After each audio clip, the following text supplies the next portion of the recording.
One of the really interesting corollaries that's part of many of these stories, the corollaries of focus, and these are the stories of Ernest Shackleton, the explorer, the U.S. President Abraham Lincoln, famous African-American abolitionist Frederick Douglas, a very important resistor to Hitler in Nazi Germany, Dietrich Bonhoeffer, and the environmental activist Rachel Carson, is that each of them discover that focus is not only a way of bringing out their best possibilities, their greatest power as leaders, it's also a way of conceding what isn't important and giving away all of that stuff. So let me give you a really interesting example. In the early 1850s, Lincoln gives a law lecture to a bunch of aspiring lawyers, and he says, look, I learned the hard way that if I could swing a jury to my side on the 1 or 2 or 3 critical issues that really mattered to the case, I could simply give away everything else to my opponent. I could give away this point, then I could give away this point, then I could give away this point, and then I could give away this point, because I only needed to hold on to those 1, 2, or 3 issues. And by doing so, I could, 1, disarm the opposition, 2, keep the jury very focused on where they needed to be focused, and 3, claim all that I needed and nothing more for a judicial victory. And I think that is just a great lesson writ large for our moment. We have so many leaders right now, and so many of us want, at some emotional level, to have all the victories, to get all the goodies, to be perfect on every front. And each of these people learn that the real power, for leaders lies in giving away the unimportant stuff, in recognizing what's a small or unimportant victory and joyfully handing it to someone else, including one's opponent.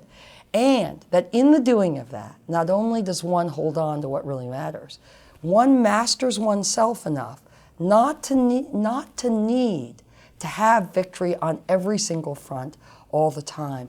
And there is great power and great self-knowledge in the doing of that create, on the outside, a kind of confidence that people are very much attracted to and motivated by. One of the things that each of these people learn, and I think is particularly relevant today, is the importance of focusing on 1 or 2 or even 3, but it's never more than 3. It's 1 or 2, maybe 3, never more things at a time. Why is it so important that leaders today, as in these stories, learn the emotional discipline, learn the fearsome, ineluctable logic of only focusing on a few things? It's so important because, first, there are a number of things every day that only a leader can do. Every time we say no to those 3 critical things, 1, 2, or 3, and say yes to the Twitter announcement that just dung on our phone, say yes to the email notification that just came through, we have 12 unanswered emails in the last 10 minutes, say yes to the person, the doubting Thomas in our office who wants to tell you why things are wrong and can never be right. Every time we say yes to all those things, we're saying no to the things that only we as leaders in our respective paths can do. And so we were saying no to moving the mission forward, even if it's just a few inches in this moment. And that is really important right now when in so many ways Rome is burning around us. And leaders of all kinds of walks of life, of all kinds of stripes and sizes, have so many things coming at them that are not critical. So the first reason is a leader can only do certain things, and a leader owes it to himself or herself, his mission, his followers, the larger global village, to keep on focusing on those things. That's the first reason. The second reason it's really critical is if we don't work all by ourselves, we have to be able to delegate to others. The act of delegation is an act of empowerment. It's an act of trust. It's an act of sharing. And I see so many leaders, myself included. I'm not sure I'm a leader, but I'm certainly a coach and a teacher and a writer.